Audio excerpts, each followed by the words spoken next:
Thanks for staying with us. The National Security says one of two modern Ghana journalists it arrested last Friday will be put before court today. Emmanuel Ajafor Abugri, one of the two, alleges that they were tortured and manhandled while in detention. The incident has been condemned by some, including the Private Newspapers Publishers Association and the Media Foundation for West Africa, which described it as embarrassing. The Executive Director, Suleiman Ibrahima, says government should be concerned about the seeming unending trend. We've gotten to a situation where it's about rule of force and not rule of law. I think that it must be embarrassing for the government for this to have happened. I can't contemplate what would justify the nature and manner in which we've heard these people were picked up, and now we are hearing that they were tortured. It's something that is deeply embarrassing for our country. Those of us within this space have received several calls from the international community. Some of them saying, we've read this about Ghana, but we don't believe this could happen in Ghana. Can you confirm it for us?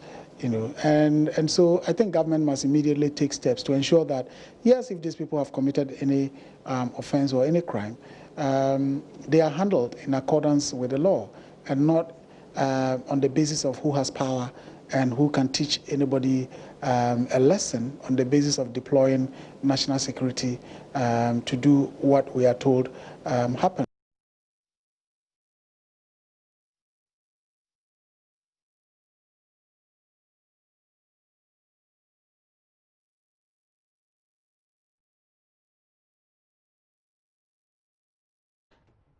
But in a statement, the National Security denied the claims by Mr. Abugri. JoyNews editor Fred Smith joins me in the studio with details of that statement. Now, from the statement we saw from National Security, they're saying they didn't manhandle the suspect. What more are they saying? Indeed, it is saying that they've taken note of that report or the claims by Emmanuel Ajafor Abugri. Emmanuel is one of the two who were picked up at the boarding Ghana offices on Thursday, and he's saying that the statement is saying that they were arrested for engaging in cyber crimes and has made claims of being subjected to acts of torture whilst in the custody of its officers. The Secretariat takes a very serious view of these claims and wishes to state in no uncertain terms that these allegations are false. We consider it to be a clear and deliberate attempt by the suspect to discredit the investigations and the case against him. It says that torture and manhandling of the suspects are not part and parcel of the culture and architecture of the Secretariat under the administration of President Akufo-Addo. We wish to categorically state that the suspect during questioning was never manhandled, neither was he subjected to any form of forced physical contact. The Secretariat is pleased to note that upon the suspect being handed over to the Criminal Investigations Department of the Ghana Police Service, the police has requested that a medical investigation on the suspect be undertaken immediately. And it adds that we are confident that the results of the medical examination will present the truth in the matter so as to inform the appropriate steps to be taken.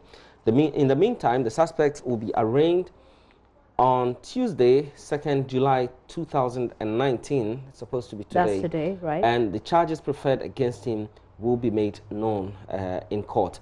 The Secretariat reassures the general public that it will at all times continue to respect the rule of law in all of its operations. This statement is not signed, but we can confirm that it's from the National Security Council Secretariat with on their official letterhead. Yeah, and speaking of the statement, it did indicate that they will be arraigned, they're put before court today. Indeed. But you've been speaking to Mr. Abugri. What did he have to say about this? Well, he's actually been handed a note.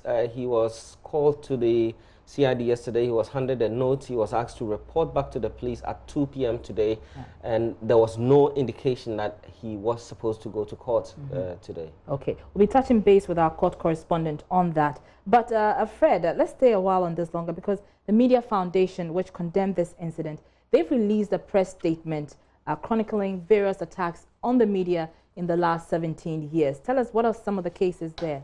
Well, the Media Foundation for West Africa, they're saying that they've been tracking in the last 17 months, last 15 months, I beg your pardon, they've come across 17 cases where freedom of journalists have been curtailed in one way or the other by people who were not comfortable with the work that they're doing. I'll give you some of those cases.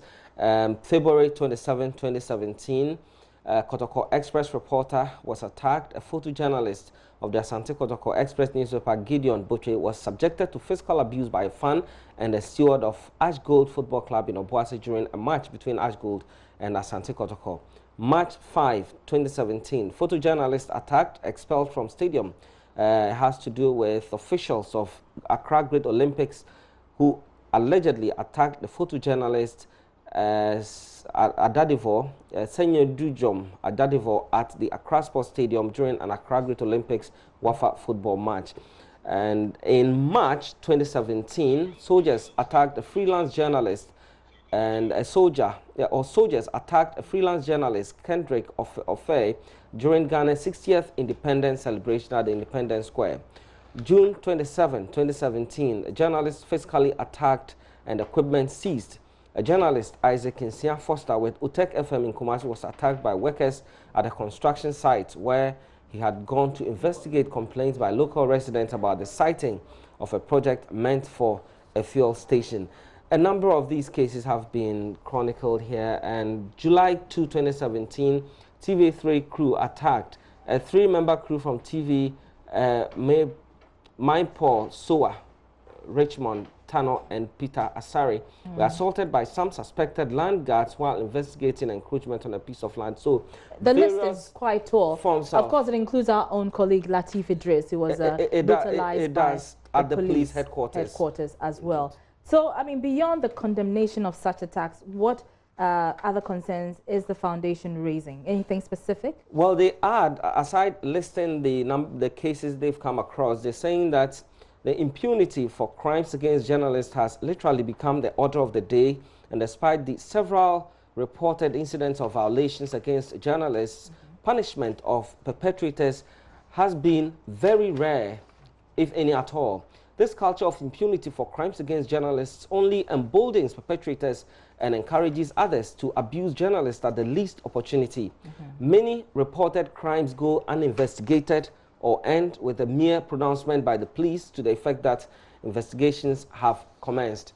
And it adds that indifference by state authorities in the country have over the years failed to take a strong position against abuse of journalists. Indeed, not even petitions from advocates have succeeded in moving leaders of the country to openly condemn acts of violence against journalists. It says journalists, unions, and media bodies have over the years not advocated strongly enough on the safety of journalists, and that's what the Media Foundation is suggesting, however, that the media houses themselves and the journalists' unions should rather be loud on this matter. I have seen a lot of comments from Media Foundation, GJA, and others regarding some of these attacks. But as we heard in this, not all of them, in fact, majority of them did not come to light. So it will be good to find a way of raising all of these cases in the media, so at least some attention is given to it. Very well. Fred Smith is my colleague here at JoyNews. But let's go on Skype now, because we're joined by the Executive Director of the Africa Center for Security and Counterterrorism. It's also condemning what it describes as the seeming abuse by national security operatives in dealing with such cases. A statement released Monday and signed by the Executive Director, Emmanuel Cotin, is asking government to rethink the continued use of national security operative as if it is an independent of the statutory state security agencies.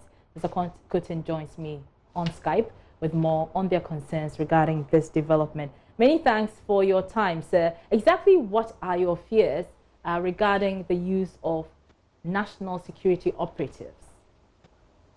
Well, thank you for having me, and good morning to your listeners. In fact, we are saddened, as you rightly put it, the state continued use of the national security operatives as if it is independent of other state statutory security agencies. Our fear is that you agree with me that the current public confidence and cooperation with our security agencies is at its lowest now. And we are looking at how we can civil educate the civil population to cooperate with our security agencies, given that in the 21st century, security is about intelligence gathering, and you can only get the intelligence through the citizenry.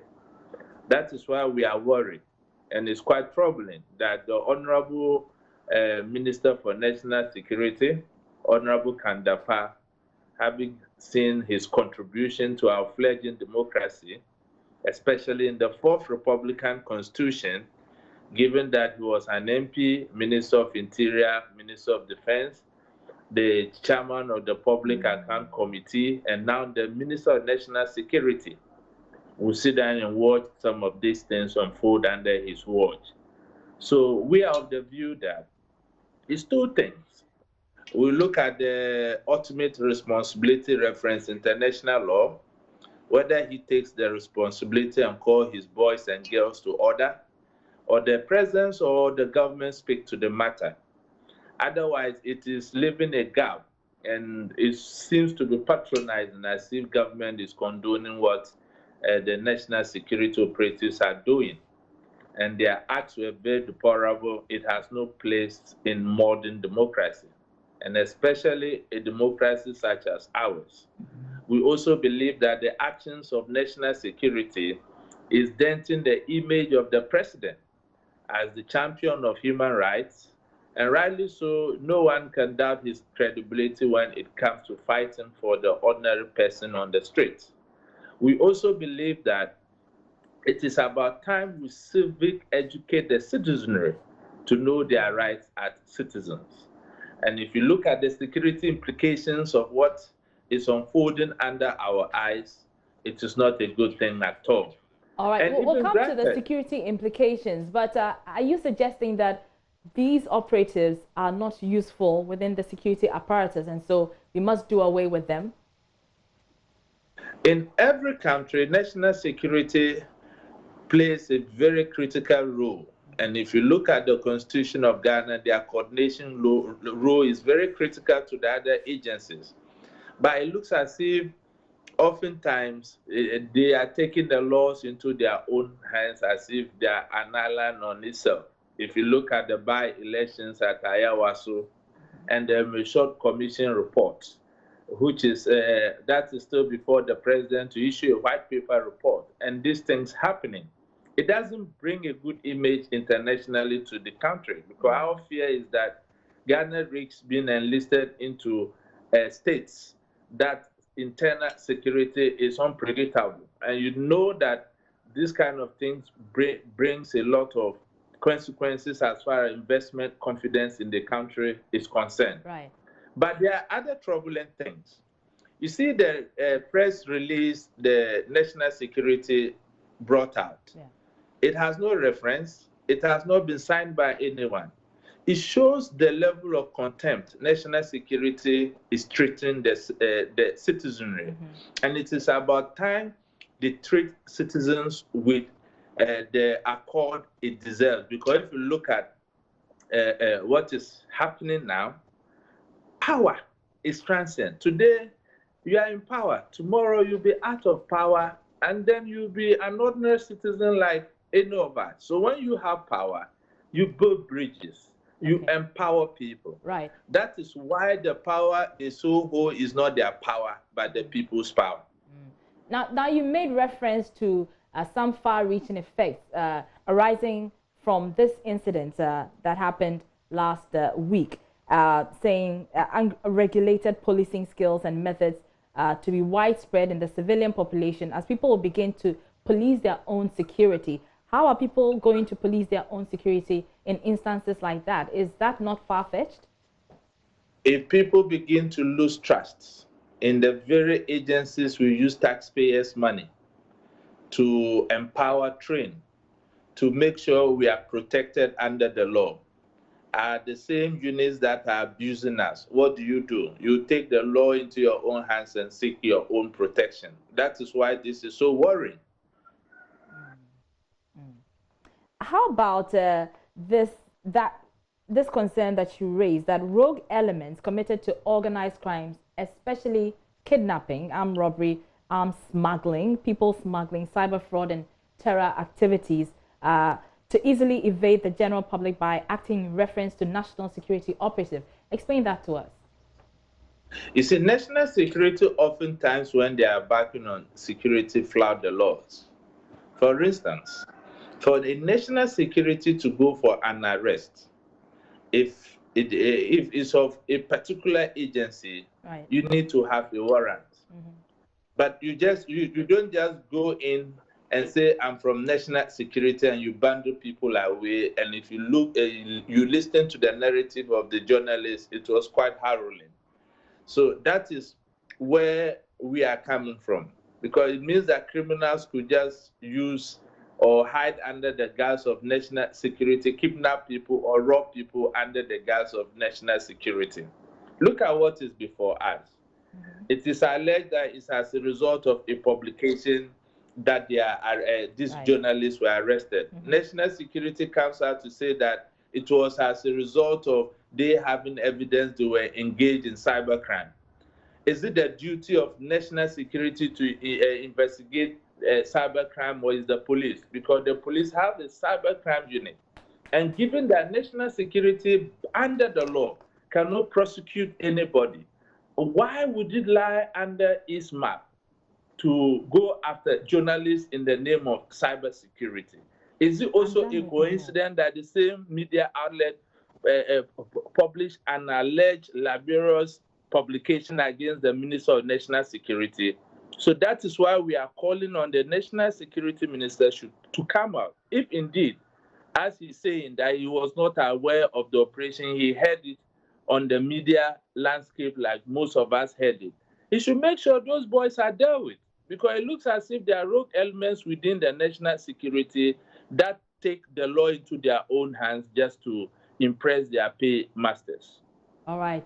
Many thanks for your time. And that's Emmanuel Cotin. He is Executive Director of the Africa Center for Security and Counter-Terrorism.